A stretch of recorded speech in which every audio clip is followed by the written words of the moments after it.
Vamos falar aqui a respeito de um assunto dando continuidade a uma sequência de temas que estamos tratando sobre o criacionismo. E hoje, mais uma vez, vamos falar aqui sobre o design inteligente e trazer algumas outras perspectivas a respeito dessa teoria. O princípio adotado na palavra de Deus como explicação para a origem do universo sempre foi a criação. Só que quando se fala de criação em ambientes acadêmicos, logo surge a pecha de que o cristão é um pseudocientista, que a criação não é ciência e que o cristão não pode ser um verdadeiro cientista. Muito A complexo. questão mesmo é o debate em relação à formação da vida de forma natural, Isso. pelo naturalismo, evolucionismo, e isso é importante, né? E então podemos já cravar desde o início aqui que design inteligente não se trata de uma pseudociência. Muito complexo. É muito complexo você olhar para toda a nossa ciência, tudo aquilo que a gente conhece hoje, olhar para tudo isso aí e não ver a figura de um designer. Nós, como cientistas, como pessoas estudadas, não tem como a gente olhar para isso e falar assim, não, isso é obra do acaso.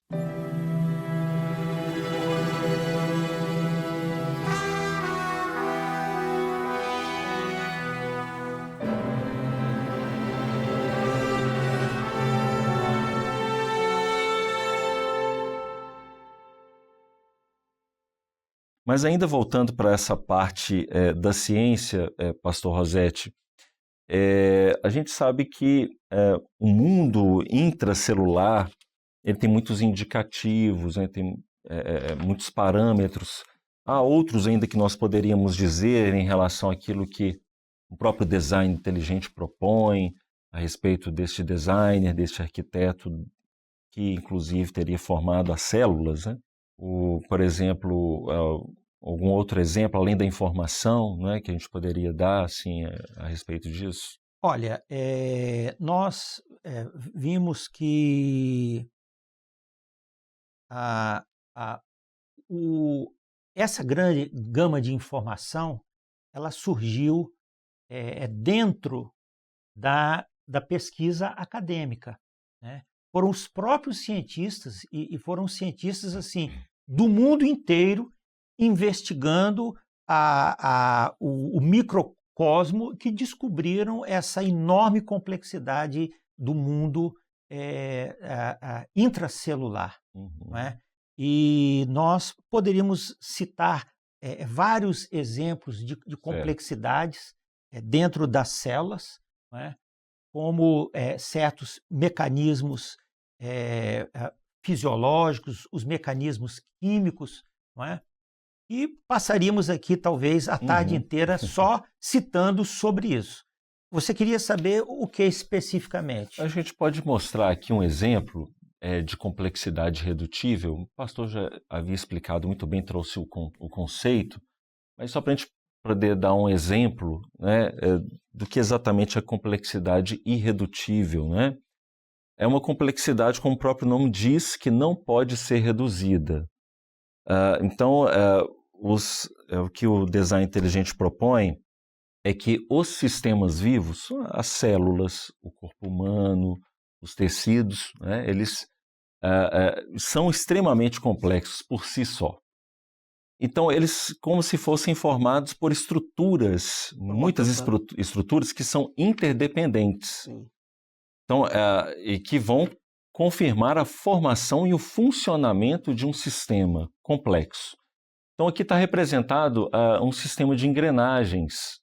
O pastor Rossetti já explicou isso muito bem, deu um exemplo bem interessante, mas só para a gente poder imaginar, aqui a gente está vendo uma espécie de algum motor que vai funcionar, mas percebam que essas estruturas, essas engrenagens estão finamente acomodadas, elas têm uma função cada uma delas, e elas precisam estar exatamente onde estão.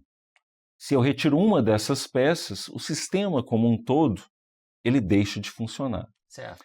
Então, nós temos alguns exemplos, né, no organismo humano, nas nossas células, dessa complexidade redutível, né? Então, essa sequência para a formação de proteínas, que o pastor Rossetti mencionou, é uma complexidade redutível, né? Mas há outros exemplos também que nós poderíamos dar, e se for possível passar o próximo slide, que a gente vai verificar, por exemplo, o flagelo bacteriano, né? A bactéria explicando, né, para todos que estão nos assistindo, a bactéria é uma célulazinha só, é um ser unicelular. Mas a salmonela, por exemplo, ela tem uma caudinha que vai facilitar a locomoção dela, é o flagelo. E é algo microscópico que nos chama muita atenção porque são nanomoléculas, né? São estruturas extremamente pequenas, mas que dariam uma certa inveja a muitos engenheiros aí, Sim, com né? certeza. Que formam máquinas aí, até são impressionantes, mas o que a gente vai verificar é o seguinte: para este flagelo bacteriano ele funcionar, há um ajuste de aproximadamente 48 peças, entre base, são moldes, são peças que vão ser acomodadas para que essa rotação ocorra deste flagelo, fazendo com que essa célula se movimente.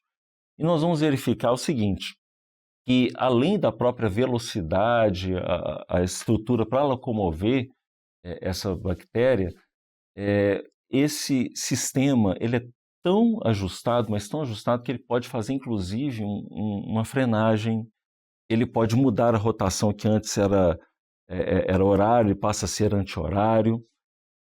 E se nós retirarmos qualquer uma dessas peças, qualquer um desses anéis que compõem a formação deste flagelo bacteriano, isso deixa de funcionar. Então, esse é um exemplo de que a ideia evolucionista, de que um sistema que foi formado gradualmente, vagarosamente, por questões envolvendo o acaso, não se sustenta. Sim. Porque se você retira uma dessas peças, ela simplesmente deixa de funcionar. Na proposta evolucionista, você tira uma dessas peças, o sistema poderia até funcionar não tão bem, mas teria que funcionar. Só que isso não ocorre quando você faz essa retirada. Né? Isso a gente enxerga no nível microscópio, né? Sim. E enxerga no macroscópio também. Quando você vai olhar no universo, o nosso sistema solar ele é finamente calibrado. Você pegar Netuno, por exemplo, e diminuir a órbita de Netuno em 1%, ao longo do tempo ele vai bater aqui na Terra. Verdade. Se você afastar ele 1%, ele é jogado para fora. Você coloca o cinturão de asteroides, que está entre Júpiter e a gente. O cinturão de asteroides é um defensor. Júpiter é para nós um defensor cósmico. Toda a gravidade de Júpiter atrai os asteroides para ele e não deixa chegar aqui. Então, o nosso sistema solar ele é também finamente calibrado, que não teria como isso aí se formar de forma vagarosa. Uhum. E esse é um problema hoje que é retratado como problema dos 3 corpos. Você não consegue colocar 3 corpos assim, de forma lenta. Vou colocar um, depois vai chegar o outro, e por último vai chegar o terceiro. Não. Ou você coloca os 3 para funcionar junto, ou eles não funcionam. Muito bom, né? Só para poder também ilustrar isso que a gente acabou de dizer, acho que é importante trazer um outro exemplo também de complexidade redutível, um vídeo que eu havia pedido para que fosse separado, representando o olho humano, também que é uma estrutura, é um órgão extraordinário, né? Então, o olho humano é um exemplo de complexidade redutível. Então, a partir do olho, nós conseguimos ver imagens extraordinárias, cores exuberantes, paisagens magníficas da criação do nosso Deus. Mas o que a gente vai perceber com relação ao olho? Essas estruturas, essas peças finamente ajustadas. Por exemplo, a gente tem a entrada de luz, ela ocorre pela pupila, tem a córnea, que é uma certa, funciona como uma certa barreira protetora. A pupila que regula a intensidade de luz que vai entrar dentro do olho. A gente tem o humor aquoso, o humor vitreous, que ela nutrem, são líquidos que vão nutrir o olho. O cristalino, que é uma lente que vai permitir o foco da visão. A retina, que é o local onde vai ser formada a imagem a partir da entrada de luz. Então, há inúmeras peças oculares que estão envolvidas neste processo. E a gente vai perceber uma coisa que é muito interessante. O nervo óptico, que vai conduzir a informação dessa transmissão, essa transmissão nervosa do que está sendo visto em direção ao cérebro.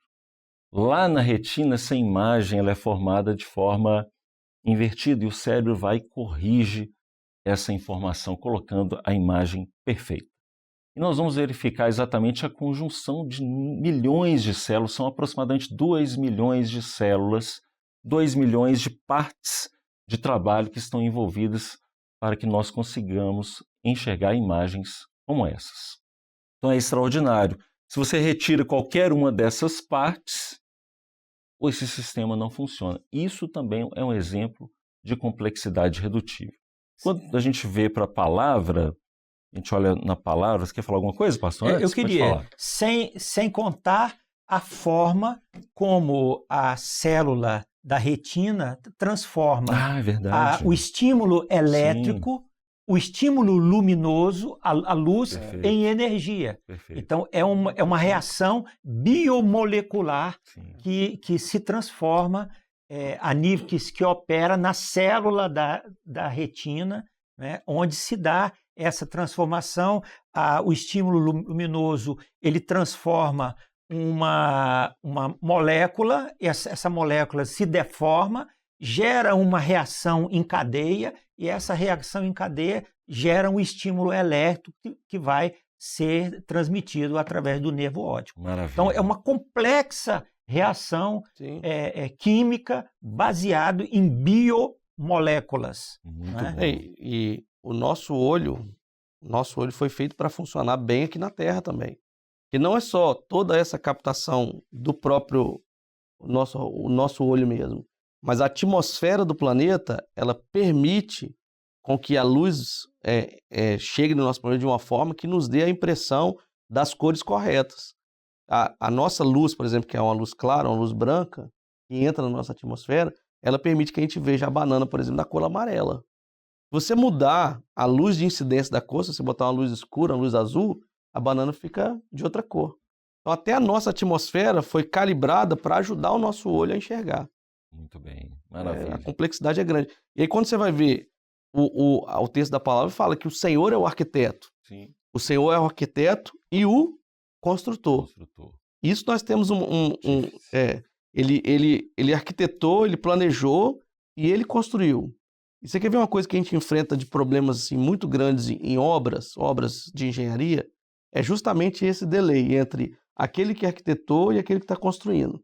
Então você pega um projeto que o arquiteto fez, quem está executando não consegue executar da forma com que o arquiteto fez. Tem várias divergências, tem que chamar o arquiteto na obra para ver e solucionar essas divergências. Agora, quando você pega Deus, não, Deus ele é o arquiteto e o construtor. Ou seja, aquilo que ele planejou, ele construiu.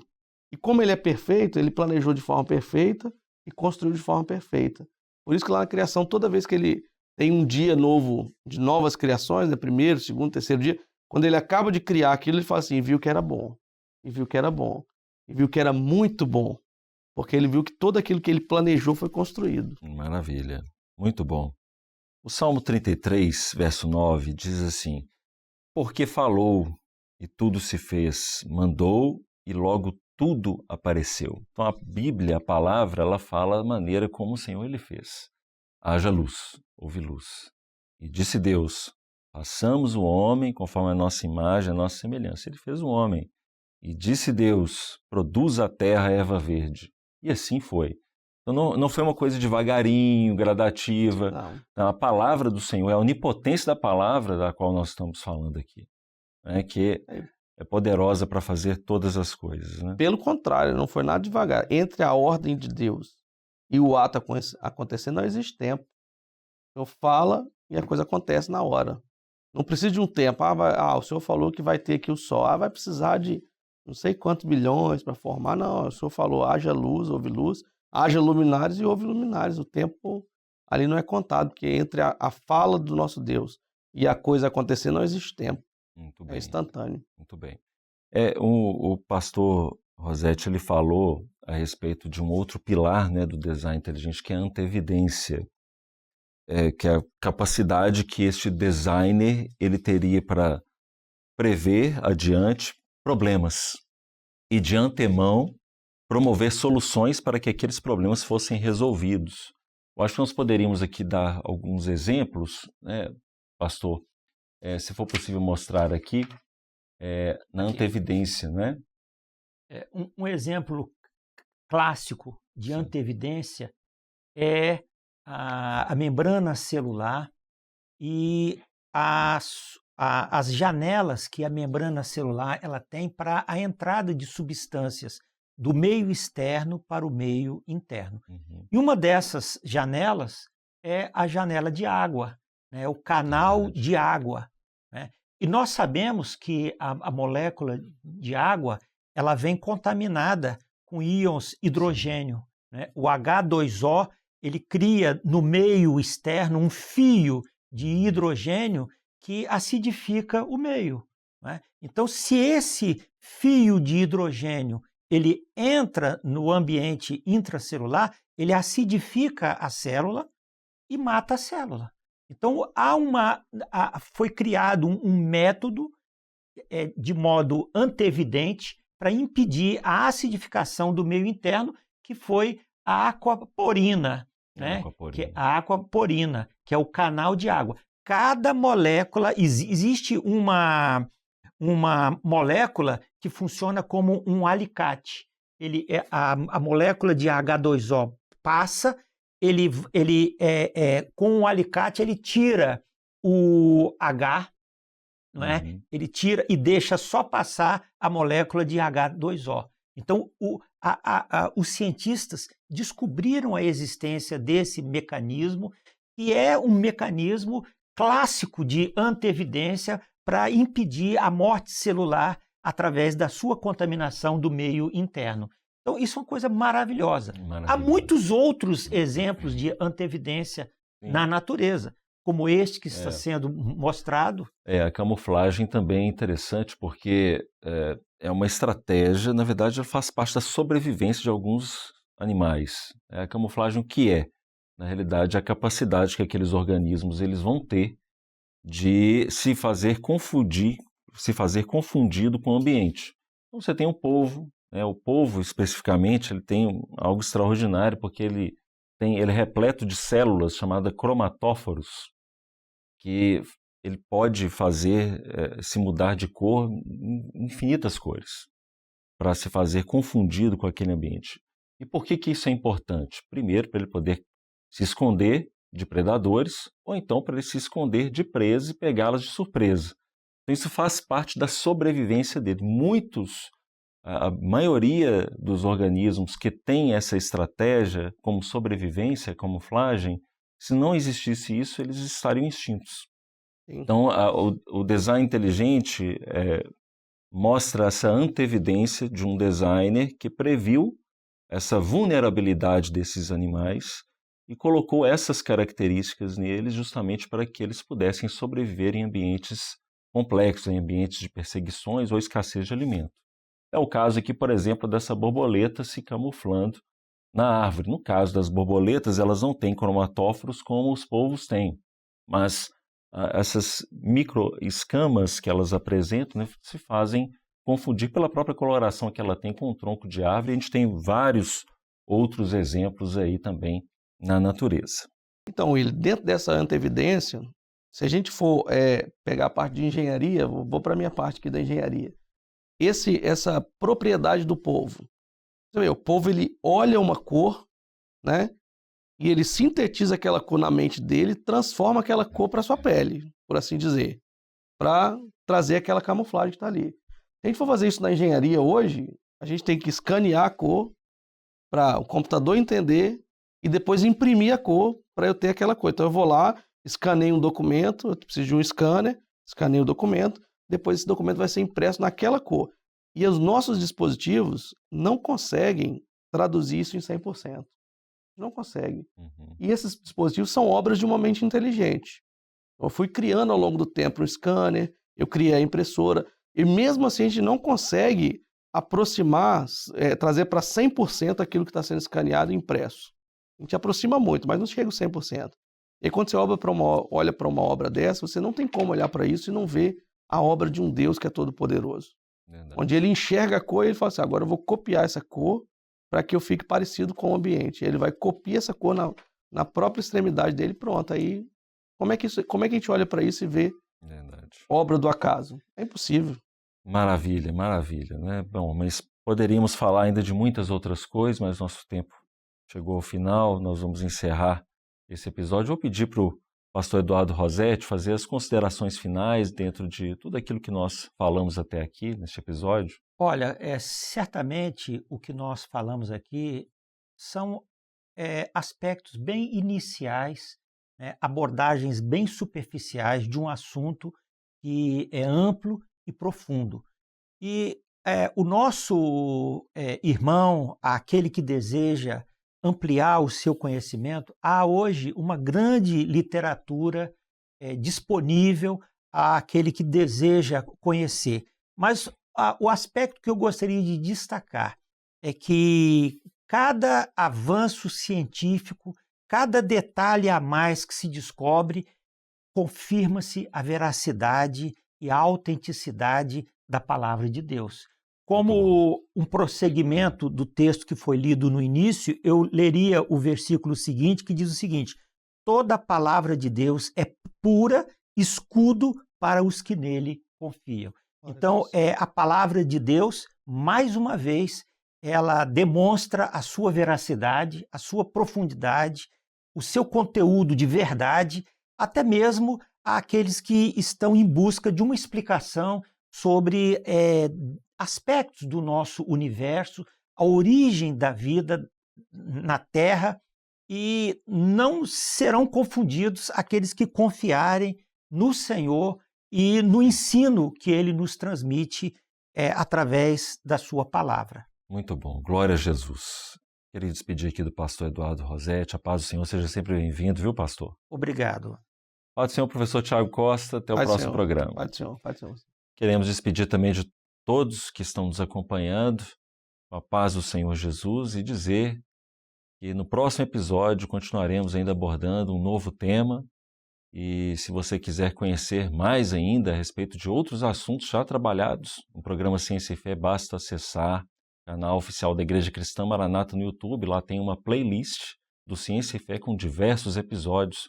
Você pode não apenas assistir, mas compartilhar com seus amigos, com seus familiares. A todos, a paz do Senhor Jesus.